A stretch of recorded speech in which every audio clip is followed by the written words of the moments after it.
When it comes to masked Sith Lords, one character always comes to mind first. They first appeared in Knights of the Old Republic, they were trained by Kreia, and they fought the Sith at Malachor V. I am, of course, talking about Darth Nihilus.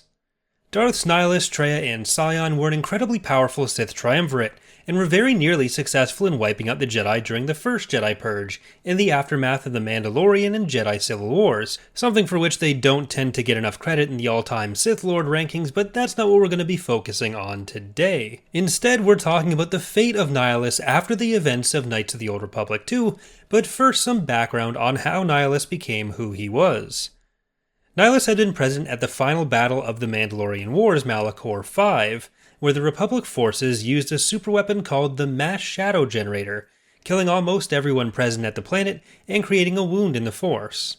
While the Jedi exile Mitra Surik was present, she managed to essentially sever her connection from the Force to protect herself, while Nihilus's exposure to the mass deaths and emotional torment manifested in an uncontrollable hunger for life energy, drawing him towards particularly Force sensitives. From there, he would go on to devastate entire worlds. Towards the end of Knights of the Old Republic 2, he goes to the planet Telos, having been led to believe that former Jedi Council member Atris was training Force sensitives at her academy. In reality, though, it was just her. During the battle for Telos, Mitra Surik, Nihilus' former apprentice Visas Mar, and Mandalore Canderous Ordo boarded Nihilus' flagship, the Ravager. The three confronted Nihilus on the bridge, and a duel ensued which was kind of a letdown gameplay-wise, but which fits pretty well for story purposes. Visas was able to interrupt his connection to the Force enough for Mitra and her companions to seemingly kill him. However, his fate after that battle isn't quite so clear-cut. While Nihilus explodes in a mashup of what seems to be every particle effect they had in the game, he actually managed to seal his spirit into his armor according to the Complete Encyclopedia, as well as Darth Krayt in the Legacy comics, and the spirit-bound armor was taken to Korriban to be buried. It's not clear exactly how his armor was able to be taken off of the doomed Ravager, which was destroyed in the battle. It's possible Visas in the exile took the mask with them, as Visas removed it to look at his face after his death, but it wouldn't be the first or last time a Sith or Jedi relic survives something unlikely. Even Luke's severed hand gets retrieved and then it's used to clone him, so we'll just go with it. From here, the Spirit of Nihilus makes two further main appearances. The first is in the Unknown Regions tabletop RPG sourcebook.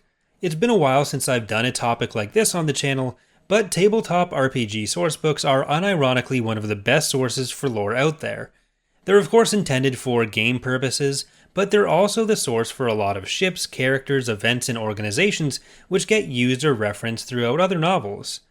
This sourcebook has an adventure outline called The Mask of Darth Nihilus, revealing the fate and some of the properties of Nihilus' surviving armor, particularly the mask. At some point following KOTOR 2, whether the mask went with the rest of his armor to be buried on Korriban or not, the mask ended up in a dynamic class freighter called the Neshwaga, which is the same class as the Ebon Hawk. Korriban eventually fell into disrepair and was often looted, so it's possible this is how Nihilus' mask ended up there if it had been on the planet. And dynamic freighters actually make many appearances throughout Star Wars history, so it being the same class as the Ebon Hawk doesn't actually necessarily mean that this happened around the time of Knights of the Old Republic. Regardless of when and how it got the mask, after it was taken aboard, the Nashwaga ventured to the Unknown Regions planet of Volek, where it crashed. Eventually, by around the time of the Phantom Menace, nearly 4,000 years after Nihilus' presumptive death, the location of the mask had been discovered by a few interested parties. First was a band of adventurers, which is the player characters in the RPG adventure, a band of Rhodian pirates called Sandoz Boys, who are primarily interested in selling the mask, and finally a Sith cult called the Apex Society. The Apex Society was founded and led by a bored child of rich nobility named Colin Islow, who had been lured into Sith teachings by presumably spending too much time on now-banned subreddits. Despite all of his research, Colin was not Force sensitive. However, the mask was rumored to be able to give its wearer Force abilities. I typically don't love when relics like that can give Force abilities, but I think the idea here is that it's really Nihilus' spirit essentially acting through the wearer. Because, along with the abilities comes a presence with the mask which, quote, slowly encourages the wearer to destroy him or herself for greater power. Ultimately, Colin does not succeed in this, and the mask is again lost to time. This is not the end for Nihilus, though. While the mask leaves the planet and may or may not ever have returned, at least part of his spirit was still bound to the Sith world of Korriban, and it makes an appearance in the Legacy-era comics, when Darth Krayt appeals to Darths Bane, Nihilus, and Ndedu for advice on how to remove the Yuuzhan Vong armor slowly taking over his body. The Sith Lord's response to that was essentially telling Krayt that he was a poser and that he should just let it kill him, with Bane being particularly angry that Krayt had ignored the rule of two in establishing what Krayt called the One Sith, a large grouping of Sith Lords. Nihilus shares in the mocking done by both Bane and Ndedu towards Krayt, but it's not entirely clear what he's saying because it's never particularly clear what Nihilus is saying, though he did keep it short and sweet. It seems in this comic that Krayt is consulting a holocron record of the Sith Lords.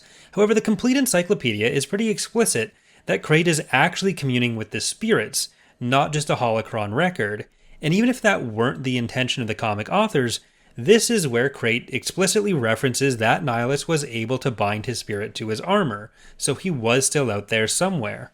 It's possible that Krayt was referring to the idea that Nihilus had tied his spirit to his armor after Malachor rather than after the Ravager, but I think that kind of misses the point of some of what KOTOR was saying.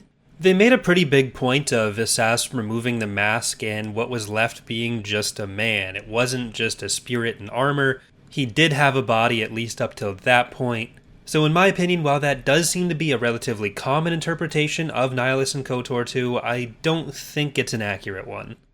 We don't have any further appearances by Nihilus, but that puts the spirit of Nihilus as having lasted in some form up until the end of the Legends timeline in a very Sith way. Many Sith do bind their spirits to locations or objects in some way, so Nihilus wasn't unique in that.